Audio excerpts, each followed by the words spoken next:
નમસ્કાર, હું સોનલ પટેલ, આઝાદ media live.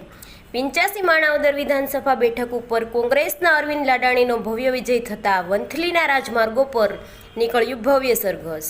85 Manavadar વિધાનસભા બેઠકના કોંગ્રેસ પક્ષના ઉમેદવાર અરવિંદ લાડાણીનું ભવ્ય વિજય થતાં કોંગ્રેસ દ્વારા વંથલી શહેરના રાજમાર્ગો પર ભવ્ય વિજય સરઘસ કાઢવામાં આવ્યું હતું।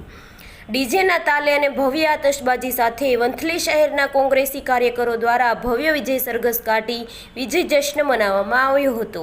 આ તકે ચૂંટાયેલા પ્રતિનિધિ અરવિંદભાઈ લાડાણી, શહેર કોંગ્રેસ પ્રમુખ ઇરફાન શાહ, નગરપાલિકાના સદસ્યો અને સંગઠનના વિવિધ હોદ્દેદારોની ઉપસ્થિતિમાં ભવ્ય વિજય સરઘસ વંથલીના રાજમાર્ગો પર ફરી વળ્યો હતો।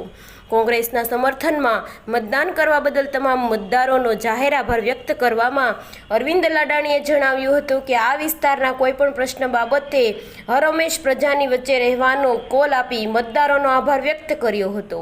વિજયનો શ્રેય કાર્યકરોની તનતોડ મહેનતનું પરિણામ હોવાનું શહેર કોંગ્રેસ પ્રમુખ ઇરફાન શાહે જણાવી કાર્યકરો હોદ્દેદારોનો પણ આભાર વ્યક્ત કરતા જણાવ્યું હતું કે આગામી સમયમાં નગરપાલિકાના ચૂંટણીના કામે લાગી જવા હાકલ કરી હતી। રિપોર્ટર રમેશભાઈ સિંગલ, આઝાદ મીડિયા લાઈવ, વંથલી।